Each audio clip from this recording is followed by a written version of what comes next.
ఈ నెల 14 నుంచి జనసేన అధినేత పవన్ కళ్యాణ్ వారాహ యాత్ర ప్రారంభించనున్నారు. దీనికి సంబంధించిన poster Janasena PAC chairman Nadendla ఆవిష్కరించారు. ప్రజల్లో భరోసా కల్పించేందుకు పవన్ వారాహ యాత్ర నిర్వహిస్తున్నట్టుగా నాదెండ్ల మనోహర్ తెలిపారు.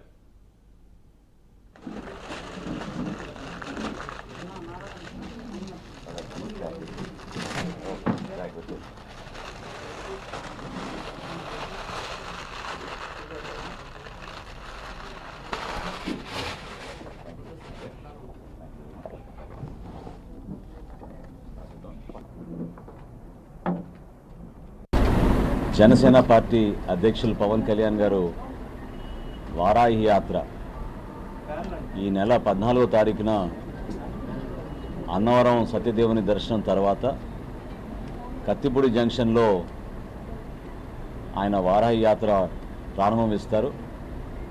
అక్కడ ఒక బహిరంగ సభ ఏర్పాటు చేసుకుని అక్కడి నుంచి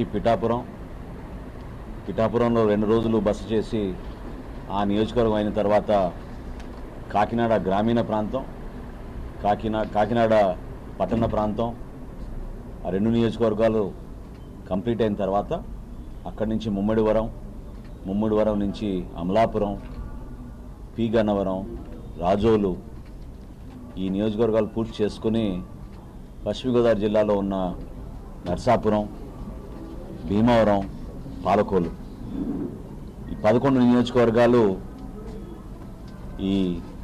ఇప్పటి వరకు మేము పార్టీ నాయకులతో కూర్చుని చాలా లోతుగా సంప్రదించి ఒక మంచి ప్రణాళిక సిద్ధం చేసుకుని ఈ యాత్రని ఖరారు చేయడం జరిగింది. రాష్ట్ర వ్యాప్తంగా ఉన్న మా జనసేన పార్టీ నాయకులు, జన సైనికులు, వీర మహిళలు వీళ్ళందరూ కూడా 14వ తారీఖున సాయంత్రం 5ంటికి కత్తిపూడి జంక్షన్కి చేరుకొని పవన్ కళ్యాణ్ గారికి అన్ని విధాలుగా ఆ భగవంతుడు ఆశీర్వదించేటట్టు ఈ యాత్ర విజయవంతంగా ముందు సాగేటట్టు ప్రతి ఒక్కరు కూడా అందులో పాల్గొనమని జనసేన పార్టీ తరఫున మా నాయకులకి, కార్యకర్తలకు, వీర మహిళలకు, జన సైనికులకు ప్రత్యేకంగా ఆహ్వానిస్తున్నాం. ఈ వారాహి యాత్రకు మేము ఒక ప్రత్యేక పోస్టర్ రెడీ చేసుకున్నాం.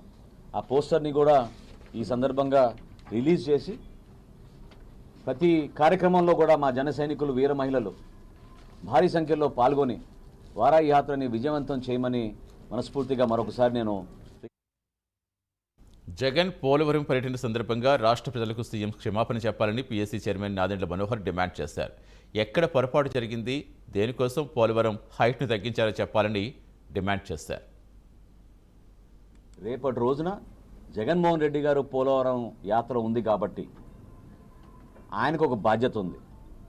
రాష్ట్ర ప్రజలకి నిజాయితీగా మీరు మాట్లాడి చెప్పాలి, ఎందుకు ఈ విధంగా మోసం చేశారు, ఎక్కడ పొరపాటు జరిగింది, దేనికోసం మీరు ఈ విధంగా పోలవరం హైట్ని మీరు నిర్మాణం తగ్గించారు. ఇంకొక ఆశ్చర్యకరమైన వార్త ఏమొచ్చిందంటే నిర్మాణంలో ఉన్న రీటైనింగ్ వాల్ మొన్న శుక్రవారం మొట్టమొదటిసారి అధికారులు చూశారు. అది కూడా టిల్ట్ అయిపోయింది.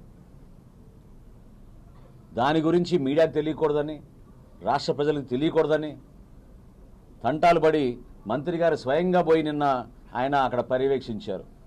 ఎందుకు అంత భయం, ఎందుకు అంత సీక్రసీ, దాపరికం దేనికి? ఈ ప్రాజెక్ట్ రాష్ట్ర ప్రజలది కాదా? రాష్ట్ర వ్యాప్తంగా పోలవరం ద్వారా ప్రతి ఎకరానికి మనం నీరు అందించగలుగుతాం. రైతాంగానికి అండగా నిలబడుతుంది మనకి పోలవరాన్ని. మన ఆ రోజు విభజన చట్టంలో రాష్ట్రంలో నెలకొన్న పరిస్థితులు దృష్టిలో పెట్టుకుని ఆ రోజున కేంద్రం పైన ఒత్తిడి తీసుకొచ్చి ప్రజాప్రతినిధులందరికీ కోరిక మేరకు యూపీఏ ప్రభుత్వం ఆ రోజు పోలవరాన్ని జాతీయ ప్రాజెక్టుగా నిర్మాణం కోసం అంగీకరించి పోలవరం ప్రాజెక్టు ఇచ్చారే. కనీసం ఈ 4.5 సంవత్సరాల నుంచి మీరు చేసిన కార్యక్రమాలు ఏంటో పోలవరం చెప్పుకోలేని పరిస్థితి ఈ ప్రభుత్వానికి ఉంది. దేనికోసం ముఖ్యమంత్రి గారు హడావుడిగా రేపు పర్యటన ఏర్పాటు చేసుకున్నారు? ఏ వివరాలు ప్రజలకు వెల్లడిస్తారు? మేము ఛాలెంజ్ చేస్తున్నాం జనసేన పార్టీ నుంచి. ఈరోజు కేంద్ర ప్రభుత్వమే అంగీకరించి మీరు పెట్టిన సంతకాలు బయటపడ్డాయి కదా. 45.72ని మీరు ఎందుకు 41 మీటర్లకు తగ్గించారు? ఇది చెప్పాలి రాష్ట్ర ప్రభుత్వం. ఈ 17,000 కోట్ల రూపాయలతోటి ఎటువంటి నిర్మాణం మీరు చేయబోతున్నారు? సుమారు 14,000 మంది నిర్వాసితులు ఆ ప్రాంతంలో ఎఫెక్ట్ అయిన వాళ్ళకి మీరు ఏ విధంగా మీరు R&R ప్యాకేజ్ ఇవ్వబోతున్నారు? ఎందుకు దాని గురించి సమాధానం చెప్పడం లేదు? నిన్న పొరుగు రాష్ట్రమైన తెలంగాణ మరొక్కసారి జాయింట్ సర్వే కావాలని డిమాండ్ చేశారు.